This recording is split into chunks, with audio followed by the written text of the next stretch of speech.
नाजरीन अस्सलाम वालेकुम रहमतुल्लाहि व बरकातहू। ATV गुलबर्गा के खुसूसी प्रोग्राम में आज हमारे साथ मौजूद हैं गुलबर्गा के मारूफ व सरकर्दा कानूनदान जनाब अब्दुल जब्बार गोला एडवोकेट साहब। आप कई मिली और अदबी इल्मी तंजीमों से वाबस्ता हैं और आप एक ख़ास नुक्ता नज़र रखते हैं मौजूदा हालात पर। तो आज हम अब्दुल जब्बार गोला एडवोकेट साहब से वक्त तरमीमी बिल के हवाले से गुफ्तगू करेंगे। वकील साहब, आपका इस प्रोग्राम में खैर मकदम है। शुक्रिया जी। सबसे पहले ये बताएं कि वक्त तरमीमी बिल मुसलमानों के लिए क्यों नाकाबिल कबूल है? बहुत अच्छा सवाल है। इसके बहुत सारे वजूहत हैं। वक्त तरमीमी बिल जो लाया गया आज की तारीख में वो बिल नहीं, कानून बन गया। जी। इसके जो मज़ीद नुकसानात होने वाले हैं आने वाले दिनों में इसका अंदाज़ा होगा। बहुत सारे कम लोगों को मालूम है कि इसके कितने मज़ीद नुकसानात होने जा रहे हैं। इसके लिए हिंदुस्तान के तमाम मुसलमान जी का मुत्तफ़िक़ तौर पर ये फ़ैसला है कि इस बिल को रिजेक्ट किया जाए। जी। उसकी बुनियादी वजह क्या है? ये डायरेक्ट हमारे मजहबी मामलात में मुदाखलत है।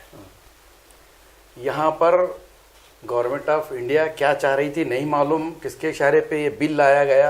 मैं समझता हूँ कि बिल को भी मुकम्मल तौर पर पढ़ा या नहीं पढ़ा ये भी मालूम नहीं हो रहा है। जबकि वक्फ एक्ट 1995 को अमेंडमेंट करने के लिए इन्होंने ये बिल को लाया, आज जो कानून इख्तियार कर गया। तो हम इसकी पुरजोर अल्फाज में मजम्मत करते हैं कि ये जो काला कानून लाया गया है इसको वापस लिया जाए, क्योंकि ये डायरेक्टली आर्टिकल 25 और आर्टिकल 26 की खिलाफ वर्जी, वायलेशन ऑफ आर्टिकल 25 एंड 26 कर रहा है। आर्टिकल 25 क्या है? तमाम हिंदुस्तानियों को, कोई भी मज़हब के मानने वाले होने दो, उनको जो इख्तियारात जो दस्तूर में दिए गए हैं, गारंटी जो दी गई है उनको अपने मज़हब पर चलने की आज़ादी, अपने मज़हब के प्रचार करने की आज़ादी, तबलीग करने की आज़ादी जो मुकम्मल दी गई है, चाहे हिंदू हो, मुसलमान हो, सिख हो, क्रिश्चन हो, तमाम धर्म के मानने वालों को ये आज़ादी दी गई है, उसका यहाँ पर उल्लंघन हो रहा है। बीजेपी का तो दावा है कि ये दस्तूर के मुताबिक ही बनाया गया है। नहीं, इसको अगर दस्तूर के मुताबिक अगर ये बिल को बनाया गया होता तो इतने मेंबर ऑफ पार्लियामेंट जो डिबेट चल रहा था 4 दिन से मुसलसिल राज्यसभा और लोकसभा में, खुलकर उसकी मुखालिफत की गई। सिर्फ अपोजिशन नहीं, तमाम वर्ग के लोग, तमाम जात के लोगों ने उसकी खुलकर मुखालिफत की। अगर वो दस्तूर के फ्रेम में रहता तो डेफिनेटली उसको वेलकम कर देते। जी। तो ये बहुत वोटों के बहुत मामूली फ़र्क के साथ ये बिल मंजूर किया गया है। बिल्कुल ये सही बहुत बात। बड़ी कामयाबी तो नहीं कह सकते इसको। ये हाँ। ऐसा लग रहा है कि हुकूमत बज़िद थी इस बिल को लाने के लिए। बिल्कुल हुकूमत बज़िद थी कि ये बिल को किसी ना किसी तरीके से बेहुक और क्रुक लाया जाए। जहाँ तक वोटिंग का जो बात है, 288 गवर्नमेंट के फेवर में हुए, 232 वोट अपोजिशन को मिले। ये ज़्यादा फर्क नहीं है। ये पार्लियामेंट, लोकसभा में, राज्यसभा में भी सिर्फ 56 वोट का फर्क है। तो इस लिहाज से अगर देखा जाए, अगर तमाम मेंबरान की अगर राय ली जाती तो ये सामने खुलकर बात आती थी कि इसके विरोध में कितने लोग हैं, इसके खिलाफ में कितने हैं, इसके फेवर में कितने हैं। आपने बताया कि ये बिल मुसलमानों के लिए काबिल कबूल नहीं है, लेकिन लोकसभा में वज़ीर अक़लियत उमूर किरण रिजिजू ने बताया कि बड़े पैमाने पर मुसलमान इस बिल का खैर मकदम कर रहे हैं। नहीं है, मुसलमान तो इसका विरोध कर रहे हैं। मुसलमान हर जगह इसके खिलाफ में बोल रहे हैं, इसको रिजेक्ट कर रहे हैं। ये बिल मुसलमानों को काबिल कबूल नहीं है। काबिल कबूल इसलिए नहीं है कि बहुत सारी वजूहात हैं इसके, बहुत बेशुमार वजूहात हम आपको बोल सकते हैं। इसको एक दिन भी काफ़ी नहीं होगा, मैं समझूंगा इसको बोलने के लिए। जी। तो ये बीजेपी का ये भी दावा है कि वक्त तरमीमी बिल को लागू करने से मुसलमानों को बहुत फ़ायदा होगा, उनकी गरीबी दूर होगी। अगर बीजेपी वाकई अगर मुसलमानों की हमदर्द होती, मुस्लिम ख़वातीन की हमदर्द होती, तो इस तरह के बेहुदा कानून, काला कानून रातें रात नहीं लाती। वाकई अगर हमदर्द होते तो किसी मुसलमान को वक्फ का मिनिस्टर बनाते। किरण रिजिजू की बजाय किसी मुसलमान को मुख्तार अब्बास नकवी या सैयद शाहनवाज हुसैन को माइनॉरिटी अफेयर्स मिनिस्टर बोल के बनाते। उनके पास तो वो जज्बा नहीं है, किसी को उन्होंने टिकट भी नहीं दिया। फिर किस मुँह से बोलते हैं कि मुसलमानों के खैरख्वाह और हमदर्द हैं। ये उनको सस्ता नहीं, उनके ज़बान से ये अल्फाज अच्छे नहीं लगते कि मुसलमानों के हमदर्द हैं। मुसलमान मुखालिफत काम कर रही है बीजेपी सरकार। बिल्कुल जितनी भी स्कीमात हैं वो पूरी स्कीमात बंद कर दी गई हैं और अब वक्त से दावा किया जा रहा है कि गरीबों को फ़ायदा होगा, मुसलमानों को। तो आपने बहुत अच्छी बात कही। एक और जो इस वक्त तरमीमी बिल को लेकर बीजेपी का दावा है कि वक्फ बोर्ड में ख़वातीन को, किसी भी रियासत के वक्फ बोर्ड में ख़वातीन को नुमाइंदगी नहीं दी गई, तो बीजेपी ये मौका फराहम कर रही है। बहुत अच्छा सवाल है जी। मैं इधर उधर की बात नहीं करूंगा, सिर्फ हमारे कर्नाटक रियासत की बात करूंगा। फिलवक्त रियासत कर्नाटक में फुल फ्लेज बॉडी बनी। जी। हजरत सैयद शाह अली उल हुसैनी साहब वक्फ बोर्ड के चेयरमैन मुंतखब किए गए। उससे पहले हमारे पास जो बॉडी बनी, यहाँ पर 2 खवातीन का तकर्रुर हुआ है कर्नाटक रियासती वक्फ बोर्ड में। वो है मैडम कनीस फातिमा MLA गुलबर्गा से, और एक है सारा फातिमा, ऑफिसर है, पुलिस ऑफिसर। उनको तकर्रुर किया गया है। मोदी साहब सोच समझ कर बोलना चाहिए। मोदी सरकार क्या बोल रही है? कर्नाटक स्टेट में खुद हमारे पास मिसाल है, खुद हमारे शहर की नुमाइंदा वहाँ पर मेंबर है, वक्फ के लेडी मेंबर है। तो ये इल्ज़ाम भी है। अब राज्यसभा में भी एक MP ने कहा कि कर्नाटक के 14 कांग्रेस लीडर्स ने वक्फ अराज़ियात पर कब्जा कर रखा है। तो फिर ये लोग किस मुंह से वक्फ तरमीम बिल की मुखालिफत कर रहे हैं? कर्नाटक के जितने भी नाम आ रहे हैं, हम मीडिया में भी देखिए, पार्लियामेंट में भी चर्चा के दौरान देखने में आया। जैसा कि 2011-12 में बीजेपी की सरकार के चीफ मिनिस्टर BS येडियुरप्पा थे, वहाँ पर माइनॉरिटी कमीशन के चेयरमैन अनवर मानपड़ी थे। अनवर मानपड़ी साहब का यही प्रॉब्लम था, यही उनका कहना था कि ये रिपोर्ट जो मैं बनाया हूँ, इतने इतने लोग कर्नाटक के इन्वॉल्व हैं, उन्होंने नाम लिया था। मैं समझता हूँ कि वही रिपोर्ट के ऊपर कर्नाटक में भी, पूरे हिंदुस्तान पे भी काम हो। वो रिपोर्ट को बहुत बड़े अंदाज में, बड़े अच्छे अंदाज में स्प्रेड करके, प्रोपेगेंडा करके, झूठ का प्रोपेगेंडा करके उसको मंजर आम पर वक्फ तरमीम बिल के 2024 के तौर पर लाया गया। ऐसा मैं समझता हूँ। बहुत बड़ी काम करी वो रिपोर्ट। अच्छा। हाँ। उसी रिपोर्ट में ये नाम आए हैं कि इन्होंने वक्फ अराज़ियात पर कब्जा किया है। तो ये सच्चाई नहीं है? इसमें सच्चाई बिल्कुल हो सकती है, ये सवाल ही नहीं पैदा होता है, क्योंकि एक चेयरमैन, वक्त का चेयरमैन बोल रहा है माइनॉरिटी कमीशन का, तस्दीक करने के बाद ही बोला होगा। जो भी सच्चाई है वो सामने आएगी। अब जो लोग भी वो इंटरव्यू को देखकर, वो बोलने के बाद रिपोर्ट को देखकर तलमला रहे हैं, अगर सच्चाई नहीं रहती तो तलमलाने की जरूरत ही नहीं थी। बहुत सारे लोगों का इन्वॉल्वमेंट हो भी सकता है उसके अंदर। जी। ये वक्फ तरमीमी बिल के में ये बात ये भी कही गई है कि वक्फ ट्रिब्यूनल को के बाद जो फैसला आता है तो उसको किसी भी अदालत में चैलेंज नहीं किया जा सकता। तो क्या ये बात दुरुस्त है? बिल्कुल सही है। अब जो वक्फ एक्ट 1995 का 2013 में अमेंडमेंट किया गया, उसमें अंदर वो अमेंडमेंट ये थे, वक्फ ट्रिब्यूनल को जो इख्तियार दिए गए हैं उसका जो फैसला है, फाइनल जो डिसीजन होता है वक्फ ट्रिब्यूनल का, that will be treated as final order. तो वो ऑर्डर को अगर बोर्ड समझती है कि वहां पर कुछ गलती की है ट्रिब्यूनल, तो बोर्ड या aggrieved party they can approach to the honourable High Court of any state. तो ये हमारे पास था। तो अब इनका कहना ये है, नए अमेंडमेंट बिल में बोलना इनका ये है, हमारी सरकार का, कि यहाँ पर हम अपील को जाएंगे। वक्फ ट्रिब्यूनल का फैसला कतई कैसा हो सकता है, फाइनल कैसा हो सकता है, उसको हम चैलेंज करने के लिए अपील में जाएंगे। उसके लिए 90 डेज के अंदर अपील करना होगा। अगर वो ट्रिब्यूनल का फैसला दुरुस्त नहीं रहा तो जो एग्रीड पर्सन है, जिसके खिलाफ में फैसला है, उन हाई कोर्ट को जा सकता है 90 दिन के अंदर। उनका ऐसा कहना है, ये दुरुस्त है। ये उस जमाने में भी बहुत सारे हालात में भी जा सकते हैं, चैलेंज कर सकते हैं। बिल्कुल कर सकते हैं, बिल्कुल कर सकते हैं। बीजेपी गलत प्रोपेगेंडा कर रही है। यस, बिल्कुल सही बात है वो। ये अच्छा, अभी वक्त आप एक सीनियर एडवोकेट हैं, तो बहुत सारी तंजीमों ने, खुद मुस्लिम फैसला बोर्ड ने वक्त तरमीमी बिल को सुप्रीम कोर्ट में चैलेंज करने की बात कही है और दरखास्तें दाखिल भी की गई हैं। तो क्या वहाँ पर ये मुसलमानों का स्टैंड काबिल कबूल होगा? क्या ये बिल रोका जा सकता है सुप्रीम कोर्ट के ज़रिए? आज की डेट में एज ऑफ नाउ जी 5 तारीख यानी कि 2 दिन पहले हमारे राष्ट्रपति मैडम मुर्मू मैडम जो है ना, उसके ऊपर असेंट दस्तखत किए हैं। बिल अब जो है ना वो कानून बना आज की तारीख में। अमेंडमेंट एक्ट 2024-25 वो बन चुका है आज की तारीख में। उसको जो चैलेंज किए, अब तक के जो पिटिशन है आज तक मंडे 7 टोटल पिटिशन दायर की गई हैं। 2 या 3 जितने भी दरख्वास्त हैं, 6 जो हुए थे परसों तक, अभी वो बिल था।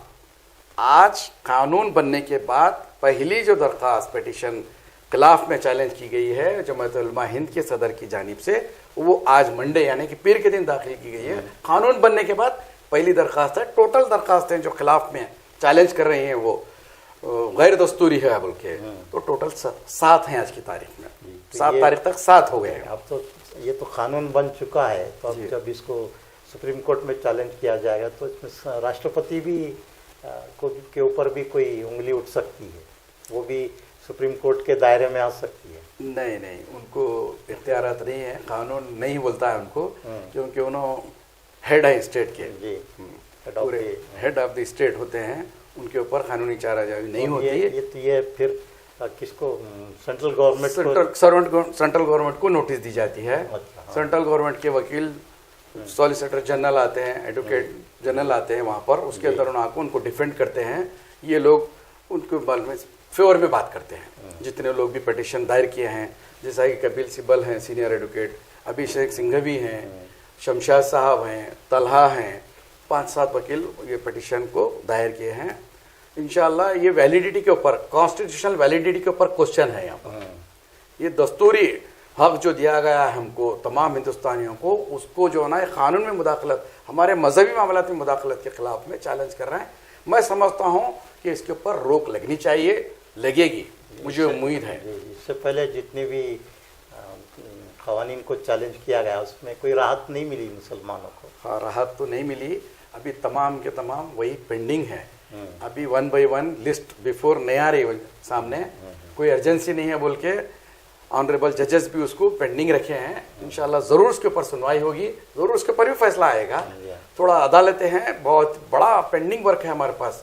सुप्रीम कोर्ट के हमको डॉक्यूमेंट देखने के बाद मालूम हो रहा है, स्टडी करने के बाद, कि नंबर ऑफ केसेस पेंडिंग हैं ऑनरेबल सुप्रीम कोर्ट के सामने। तो टाइम लगेगा फैसला आने के बाद। हमको यकीन करना पड़ेगा कि हमारी हिंदुस्तान की सब में बड़ी अदालत सुप्रीम कोर्ट ऑफ इंडिया है।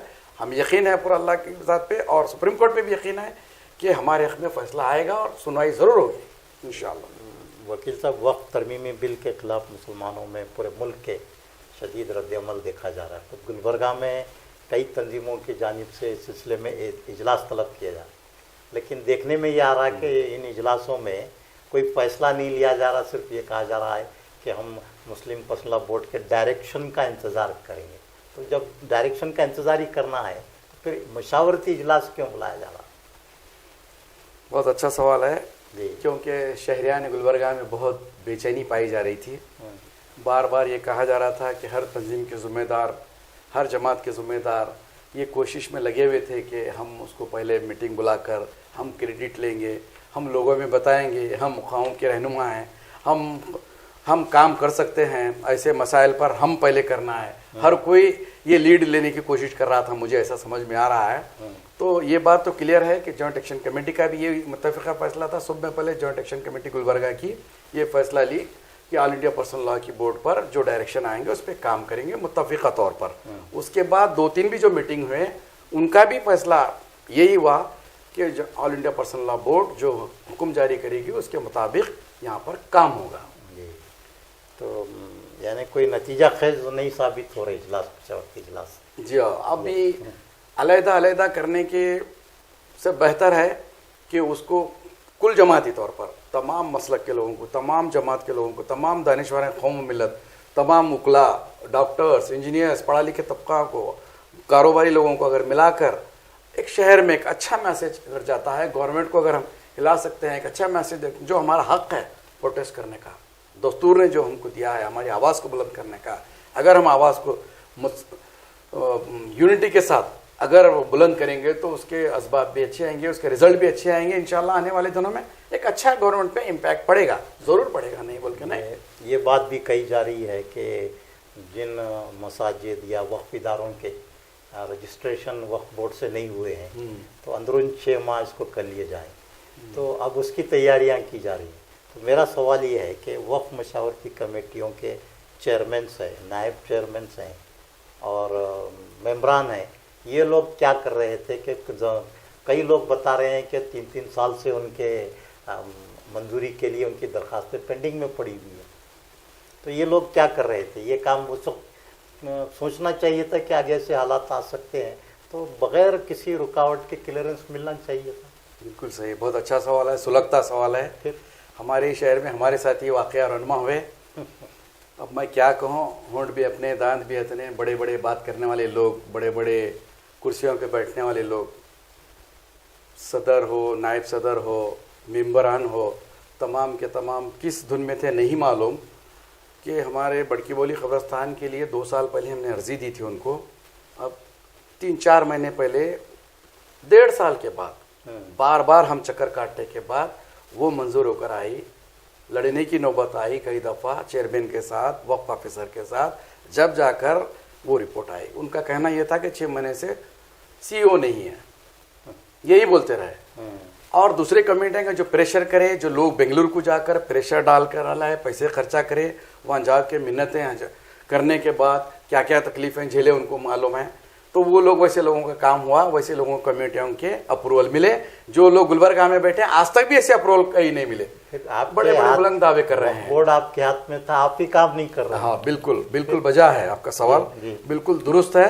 जो लोग भी बड़े बड़े दावे कर रहे हैं, आज भी जो कुर्सियां पे बैठे हैं, उनको पूछिए कि वो वाकई अपनी कुर्सी के साथ इंसाफ करे हैं या नहीं करे हैं, कर रहे हैं या नहीं कर रहे हैं। मसाइल यही लोग पैदा करें। बिल्कुल बिल्कुल बिल्कुल, गलती हमारी है, हमारे लोग ही गलती करे हैं। और हमारे जो जितने ऑफिसर थे, जितने चेयरमैन थे, चाहे वो बोर्ड के हो, डिस्ट्रिक्ट के हो, तमाम लोगों की गलती है इसके अंदर। ये तमाम लोग अगर ऐसा ना करते तो इसके नतायज बेहतरीन आ सकते थे। तो इसी सिलसिले का सवाल ये आपसे भी ताल्लुक़ रखता है। आप यतीम खाना अंजुमन अंसारुस सफ़ा में गालिबन जॉइंट सेक्रेटरी रहे, तो उसका इलेक्शन 3 साल से नहीं हुआ है। तो फिर अब आप अपने इदारों में इस तरह की मदाखलत हो रही है, एडमिनिस्ट्रेटर पर चल रहा है, तो फिर बीजेपी अगर कोई कानून लाती है तो उस पर हम किस मुँह से उसकी मुखालिफत कर सकते? बहुत सही है, बहुत सही बात है, चुपता हुआ सवाल है और कड़वा सच है ये कि आने वाले महीने के बाद जून में हमारे ये बॉडी की मियाद 2019 में इलेक्शन हुए थे। 19 से 3 साल का जो पीरियड रहता है, 22 को हमारा पीरियड ख़त्म हुआ, जून 2022 को। उसके बाद से हमने जो प्रोसीजर है, जो नॉर्म्स हैं वक्फ के, उसको पूरा फॉलो किया। बिफोर 6 मंथ हमारा पीरियड ख़त्म होने से पहले मैनेजिंग कमेटी की तरफ से उनको 2 लेटर हमने लिखे। कंप्लीट होने के बाद पीरियड फिर एक हम लेटर लिखे राइटिंग में, ओवरऑल भी बोले यहाँ के वक्फ ऑफिसर को। अभी तक उसका कोई जवाब नहीं है। 1 साल के बाद मालूम हो रहा है, जब इंतखाबात हुए 2023 के, कि सरप्राइज़ हुआ हमको देखकर कि एक लेटर जो लिखा गया है ज़िला वक्फ ऑफिसर को गुलबर्गा के, कि यतीम खाना अंजुमन अंसारुस सफ़ा में एडमिनिस्ट्रेटर मुकर्रर किया जाए। क्यों? यहाँ की लोकल एमएलए साहबा का लेटर था, लेटर है। हमने उनसे नुमाइंदगी की, क्या वजह है आप एडमिनिस्ट्रेटर की बात कर रहे हैं, क्यों एडमिनिस्ट्रेटर को मुकर्रर करना चाह रहे हैं? यहाँ पर यह मिसमैनेजमेंट हुआ, मिस अप्रोप्रिएशन ऑफ फंड हुआ, कोई एलिगेशन? क्या एलिगेशंस है? कुछ भी नहीं। अल्हम्दुलिल्लाह सुम्मा अल्हम्दुलिल्लाह, डंके की चोट पे कहाँ ठहर के हम बोल सकते हैं। वेबसाइट जारी की हम तो देख सकते हैं, हर कोई हिंदू, पूरे हिंदुस्तान के लोग, पूरी दुनिया के लोग देख सकते हैं। इतना ट्रांसपेरेंटी रखने के बावजूद भी उसके बाद ये हुआ कि एडमिनिस्ट्रेटर का नाम निकाल कर केयर टेकर। अरे आपको ये करना चाहिए था कि आप बखुद एक मेंबर हैं वक्फ बोर्ड के, कर्नाटक के। वक्फ के कवानीन में क्या गुंजाइश है ऐसी केयर टेकर या फिर एडमिनिस्ट्रेटर बनाने की? कोई गुंजाइश नहीं है। एडमिनिस्ट्रेटर बनाते हैं तब जब अगर वहाँ पर कुछ धांधलियाँ हुई, ये कोई मेंबर के जानिब से या कमेटी की जानिब से या मनमानी हो रही है, कानून को हाथ में लेकर काम कर रहे हैं, कुछ नहीं समझ रहे हैं किसी को, जब जाकर घोटाला कर रहे हैं, कुछ मिस अप्रोप्रिएशन ऑफ फंड कर रहे हैं, तो जब जाकर एडमिनिस्ट्रेटर को मुकर्रर करते हैं। वो एडमिनिस्ट्रेटर का भी मुकर्रर का पीरियड 6 महीने के बाद इलेक्शन करना चाहिए। मियाद उसकी क्या है एडमिनिस्ट्रेटर? सिर्फ 6 महीने है। तो अब यहाँ तो 3 साल हो गए ना। अब ये तो 1 साल पीरियड ऐसा ही चलेगा। अब्दुल जब्बार साहब, वो कवानीन की ये लोग खुद खिलाफ वर्जी कर रहे जी हैं, हाँ, ये एलानिया खिलाफ वर्जी। बिल्कुल धज्जा उड़ा रहे हैं ये लोग बैठ के कुर्सियों पे बैठ के। और इन्होंने मेंबर होते हुए इन्होंने ये नहीं कहा कि इनका वक्त हुआ है इलेक्शन कराओ। फिर हम बार बार कहे, उसके बावजूद भी टस से मस नहीं रहे। अब शिकायत किसे करें, सब हमारे ही लोग हैं। अगर हम जो भी बात बोल रहे हैं हमारे खिलाफ बोल रहे हैं, ये सोच आ गई लोगों में। अल्लाह रहम करे। अब किसको किसको समझाएं, हम किसको किसको सच्चाई बताते बैठे। तमाम 9 के 9 मेंबर हमारे मौजूद हैं। आप किसी मेंबर से भी सवाल कर सकते हैं कि कौन सही कह रहा है, कौन गलत कह रहा है। अगर कुछ एलिगेशंस हैं तो उसकी इंक्वायरी होनी चाहिए, बिल्कुल होनी चाहिए। लेकिन ऐसा कुछ भी नहीं है, कोई एलिगेशंस नहीं है, कोई वह कवानीन के खिलाफ वर्जी नहीं हुई है। जी हाँ। तो बेहतरीन कारकर्दगी इस बॉडी की रही है। तो फिर इस पे एडमिनिस्ट्रेटर 3 साल से इलेक्शन नहीं कराना, तो फिर अब अगर बीजेपी इलेक्शन नहीं करा कर वक्त तरमीमी बिल के बारे में एक बात ये भी कही जा रही है कि वहाँ पर नॉमिनेशंस का रास्ता इख्तियार किया जा रहा है, तो आपके ही बताए हुए रास्ते पे चल रही है बीजेपी, है ना? ये मानते आप इस बात को? बिल्कुल सही बात है, क्योंकि ये इलेक्शन वक्त पे नहीं कराना और पावर का ये गलत तो इस्तेमाल करना, ये तो एक इदारा है। और ऐसे कितने इदारे हैं जहाँ पर इलेक्शंस नहीं करवाए गए, बॉडियाँ रेगुलराइज नहीं की जा रही हैं, और बहुत सारे मुतवल्लियों के अपॉइंटमेंट में बहुत बेकायदगियाँ हैं। और वक्फ बोर्ड की जिस तरह की इमेज है मुसलमानों में, उसी का नतीजा है कि आज लोग ये वक्त तरमीमी बिल के खिलाफ जैसा रद्दअमल आना चाहिए था ऐसा नहीं आ रहा। बहुत बेकायदगियाँ की है। वक्फ बोर्ड जो है ना, जो लोग वहाँ पर फिरे, जो लोग वहाँ पर जेब गरम करे, जो लोग वहाँ पर जाकर जी हुजूरी करे, उनका ही काम किया है। वक्फ बोर्ड टोटली फेल हुआ है। अब जो बीजेपी वाले जो कह रहे हैं वो हमारी गलतियों का नतीजा है, खमेजा हमको भुगतना पड़ेगा। गलती थोड़े लोग करे हैं, कौम को उसको खमेजा भुगतना पड़ रहा है। ये बड़े अफसोस के साथ कहना पड़ रहा है। यहाँ पर घर को आग लगी घर के चिराग से, अगर हम ये बात सच्चाई अगर बयान करते हैं तो लोग बोलते हैं अरे देखो हमारे लोग हो कि हमारे खिलाफ में बोल रहे हैं। अगर तुम ये दरवाज़ा नहीं खोलते गलत काम का, तो आज बीजेपी वालों की भी हिम्मत नहीं होती थी, हम जैसे लोगों की भी हिम्मत नहीं होती थी बात करने के लिए तुम्हारे बारे में। तो अब मौजूदा हालात में मुसलमानों को क्या इक़दाम करना चाहिए? तरमीमी बिल की मुखालिफत में तो आप सुप्रीम कोर्ट जा रहे हैं, एहतजाजात हो रहे हैं, लेकिन उसके साथ ये सुधार लाने की भी कोई बात होनी चाहिए ना, वक्फ बोर्ड में, वक्फ कमेटियों में, और वक्फ इदारे जितने भी हैं उसमें तमाम चीज़ें, कोई नाम लेने की ज़रूरत नहीं, जितनी वक्फ इदारे हैं वहाँ कहीं कोई शफाफियत नहीं है। तो इस पर भी तवज्जो देने की ज़रूरत है। अभी भी बिल्कुल सही सुधार लाने की ज़रूरत है या नहीं, बताइए। अभी ये जो नया बिल आया, कानून जो बना नया, इसकी अभी गेजेट नोटिफाई होके हमारे हाथ में कॉपी नहीं मिली। इंशाल्लाह कल या परसों मिलेगी जी। उसके ऊपर तफसीली रोशनी डालेंगे तो मालूम होगा कि गैर मुस्लिम मेंबरान की हम जो लोग मुखालिफत कर रहे थे उनका नाम निकाल दिए और ख़वातीन को वो लिस्ट से निकाल दिए। इसके ऊपर भी नज़र रखेंगे। और एक जो चीज़ अच्छी, 1-2-3 चीज़ें अच्छे हैं उसके अंदर अमेंडमेंट में, जी गलतियों पे नज़र रखे उन्होंने, वो उससे कोई इनकार नहीं हमारा। जो मेजर जो चीज़ें उन्होंने ड्रास्टिक जो चेंजेस लाना चाह रहे थे उसकी हम मुखालिफत पुरजोर अल्फाज में करना चाह रहे हैं।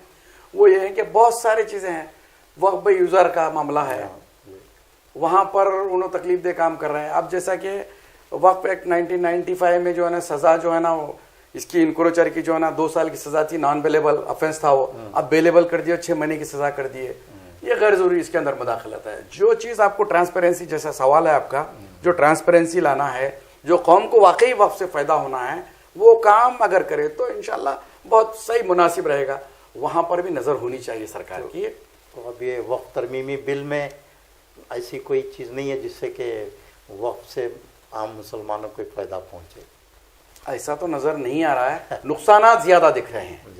अगर अभी कल इनके हमारे पास कॉपी में गेजेट नोटिफिकेशन की कॉपी आएगी हाथ में, तो वजाहत उसके अंदर सामने होगी। इंशाल्लाह उसका हम पॉइंट टू पॉइंट पढ़कर उसके इंशाल्लाह और एक बार वजाहत करेंगे और देख भी लेंगे, गुफ्तगू भी करेंगे हमारे सीनियर वकीलों से, बड़े बड़े वकीलों से।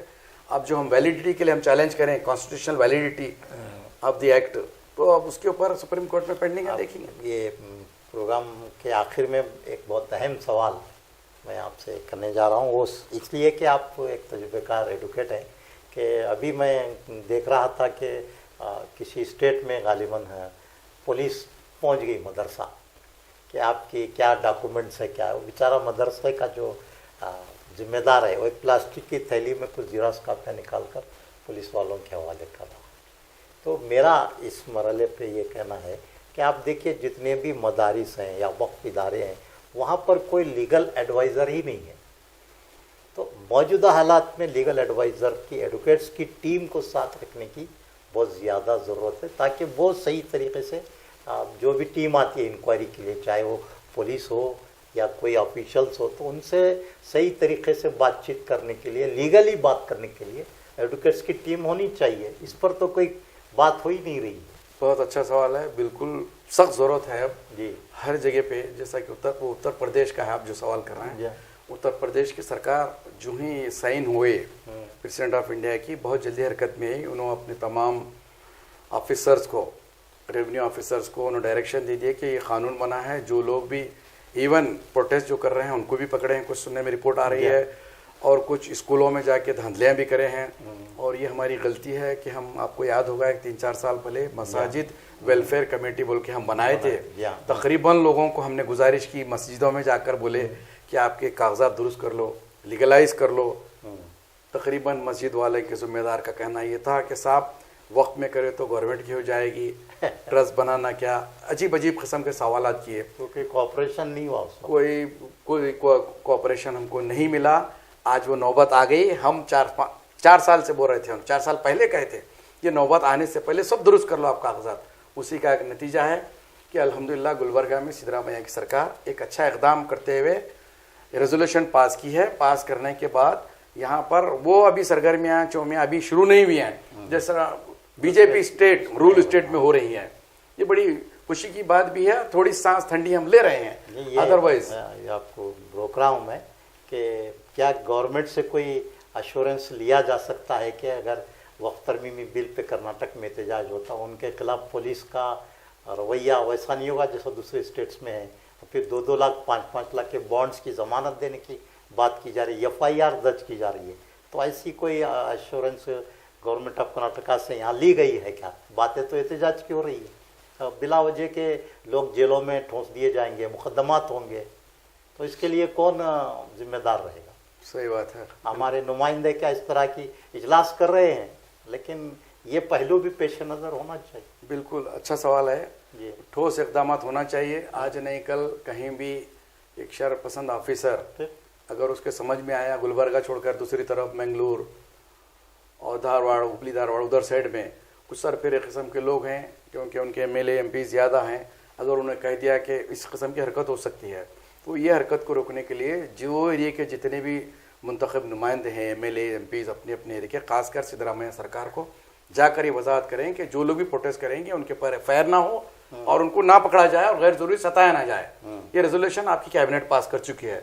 लिहाजा अदर स्टेट को देखकर आप भी एक्शन में आएंगे कि मुसलमानों को पकड़ो, जेलों में डालो। इसके लिए जो हमारे नुमाइंदा है, मुंतखब नुमाइंदा, खासकर MLAs, अपने अपने एरिए के MLAs अपने चीफ मिनिस्टर को जाकर सिद्धरामैया साहब के सामने ये दरख्वास्त करनी होगी कि ऐसे हालात ना पैदा हो कि तजाद पैदा हो, हिंदू मुस्लिम में तनाज़ा पैदा हो और क़ानून के नज़र में भी हम लोग खाते ही पाएँ, फिर हमारे ऊपर कार्रवाई हो, एक तरफा कार्रवाई, फिर हमारे लोग जेलों में कैद कर जाएंगे। उसके ज़िम्मेदार मैं समझता हूँ अगर ऐसा होता है, ऐसा तो हमारी रियासत में नहीं होगा, अगर होता है तो इलेक्टेड रिप्रेजेंटेटिव उसके जिम्मेदार रहेंगे। तो एहतियात ज़रूरी है, बिल्कुल एहतियात ज़रूरी है।